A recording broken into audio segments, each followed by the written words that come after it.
Hello, welcome to Bounty and Soul's Plant-Powered Kitchen. My name is Lyric. I am an educator here and a local farmer. I'm excited to share with you a recipe to create your own plant-based mayonnaise using 4 simple ingredients you probably have in your home. Mayonnaise is traditionally made with eggs, which of course are not plant-based. So if you're moving towards a plant-based diet or just want to try something new, this is a great experiment that you can do in your kitchen. It's also low cost and you can make it really quickly. So if you don't have mayonnaise, you could put together these ingredients and use mayonnaise in the dish that you were planning to make. I'm going to be using the mayonnaise that I make today in a potato salad, which I'll show y'all. There's a lot of ingredients going out in our market boxes today, June 16th, that would be great for potato salad. The ingredients you need to make the mayonnaise are a plant-based milk. I have here some coconut milk already measured out. You also need some oil. So I have here both sunflower oil and olive oil. I'm going to use a blend of the two. I find that the olive oil has such a strong flavor that might not be exactly what you're going for with the mayonnaise. So I'm going to use a little bit of both.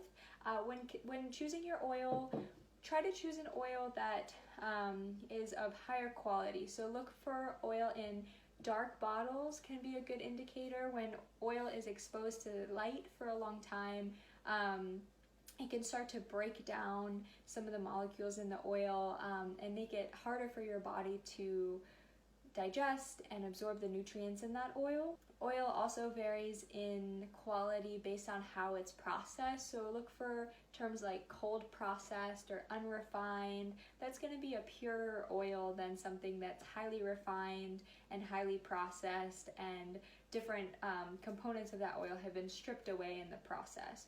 And a consideration for this specific recipe is that coconut oil will not work because you'll want to store your mayonnaise in the fridge, and if you've ever used coconut oil, you know that it turns solid, turns hard in the fridge. So that won't work for the mayonnaise. So use a permanently liquid oil like olive oil or sunflower oil. Another option would be almond oil, avocado oil. Any of those would be great. Really strongly flavored oils like sesame oil, like a toasted sesame oil, that would also, just like the olive oil, be a little bit of a stronger flavor than we're going for. You also need apple cider vinegar and just a pinch of salt. So I'm going to add my plant-based milk. This is a half a cup of milk. I need 2 teaspoons of apple cider vinegar. I'm just putting all of these ingredients into the blender except the oil. And so the last ingredient to go in the blender is some salt.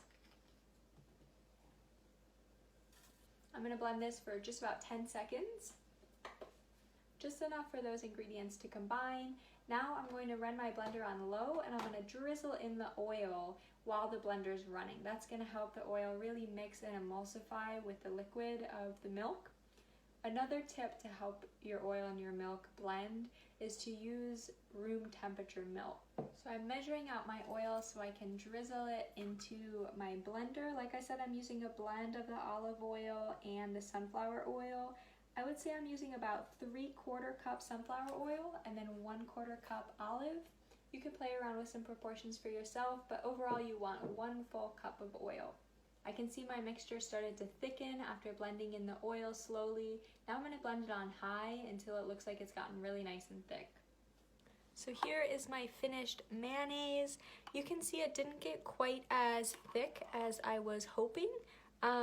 It is thick, but it still is almost a liquid. It doesn't have that thick spread consistency that you may be familiar with mayonnaise. So one of the reasons why this mayonnaise may not be as thick as I was expecting is because I used coconut milk.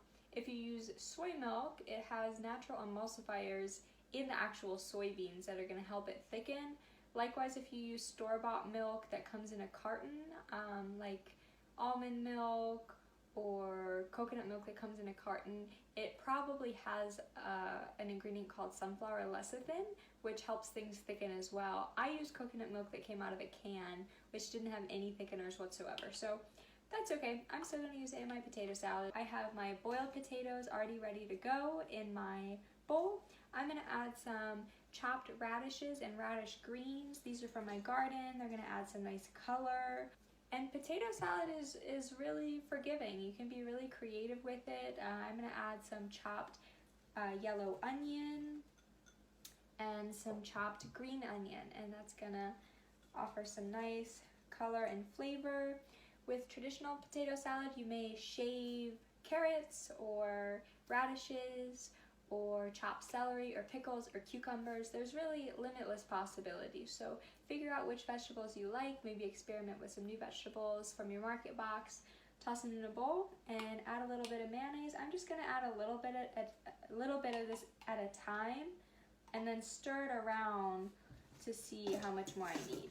Here is my finished potato salad. You can see I tossed the vegetables in the mayonnaise just enough to coat them, and I have some beautiful colors going on with my green onion and radish greens and radishes. The potatoes are soft and really well cooked, and it's all tied together with the tanginess of that mayonnaise. You could also add some mustard or horseradish if you like potato salad with a kick.